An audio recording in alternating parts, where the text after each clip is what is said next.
Mesdames, Messieurs les membres du gouvernement, Monsieur le Président de la BOAD et toutes les équipes de la BOAD que je tiens à saluer, Mesdames et Messieurs les ambassadeurs, les représentants des partenaires techniques, Mesdames, Messieurs du secteur privé, distingués. C'est évidemment une responsabilité grave que vous me donnez de dire comment il va falloir maintenant financer autrement. On est légitime à réfléchir au développement de façon créative. Pourquoi? Parce que nous avons une des croissances les plus fortes au monde.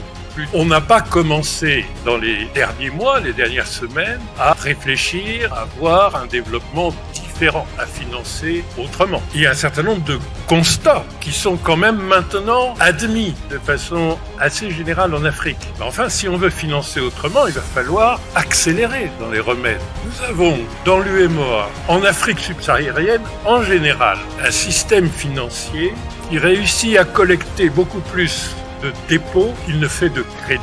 C'est l'inverse du reste du monde. Ce qu'un système financier est normalement en charge de délivrer, c'est de la transformation où on prend des ressources d'épargne et on les multiplie. Et on prend des ressources à vue, des ressources de court terme et on essaye d'en faire des moyens de financement de moyen terme. Nous faisons l'inverse. Il va falloir financer autrement. Nous n'avons pas de moyen terme pour le secteur privé, nous n'avons pas de long terme. Ça, c'est une pathologie qui nous différencie considérablement de l'Asie, par exemple. Et donc, je crois que la question, mon cher Serge, qui m'était posée, est-ce qu'il va falloir financer autrement? Oui, il va falloir financer autrement. Mais le système financier dans lequel nous sommes, il doit être musclé, il doit être mieux capitalisé et il doit regarder aussi ses allocations sectorielles. Nous avons une réflexion sectorielle.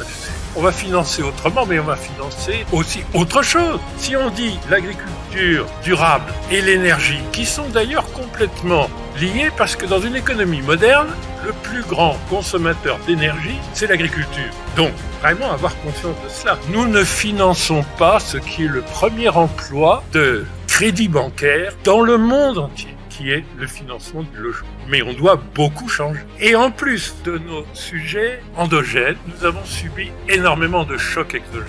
Et il faut donc que le système, mais le numérique va finir par permettre de changer tout ça. Parce qu'on va petit à petit accéder véritablement aux actifs patrimoniaux. On aura des cadastres numérisés, des factures numérisées et on aura du coup une capacité de faire sur la valeur ajoutée une fiscalité plus moderne. Donc au fil du temps, nous allons petit à petit mieux mobiliser nos ressources nationales. On va probablement être aussi plus dynamique en termes de politique monétaire. La colonisation n'a jamais eu pour objectif de créer une classe sociale capitaliste. Nous n'avons pas eu d'accumulation de capital. Donc quand on n'a pas d'accumulation de capital, il faut trouver des quasi-fonds propres.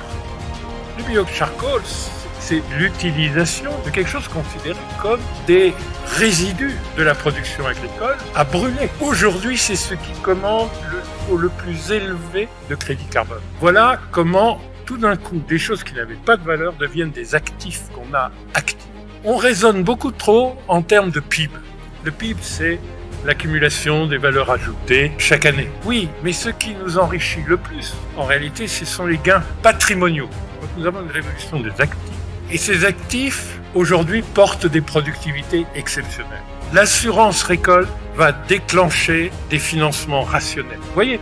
Donc les actifs qu'on est en train d'activer, c'est une révolution. Et l'autre révolution, c'est celle des hommes. Nous allons être quand même la région du monde qui aura le plus de jeunes actifs. Et vous avez de plus en plus d'actifs avec moins d'inactifs à porter. C'est le moment où vous êtes jeune, créatif, mais surtout en matière financière, vous pouvez construire de l'épargne parce que vous avez moins de charges immédiates du fait d'une pyramide des âges idéale. Donc on a dans la nature et dans la nature humaine toutes les raisons de penser que la génération qui vient va connaître, à l'instar de l'Asie de l'Est, de la Chine notamment, et aujourd'hui de l'Asie du Sud et de l'Inde, du continent indien, nous allons être, en fait, on ne peut pas ne pas être la zone au monde des années 2030-2040 qui sera leader en termes de croissance. Appuyer les gens qui sont les laboratoires de ce changement, la Boade. Dites la vérité sur toutes les pathologies qu'il faut qu'on guérisse dans le système financier. Soyez positifs et optimistes, mais finançons autrement. Merci.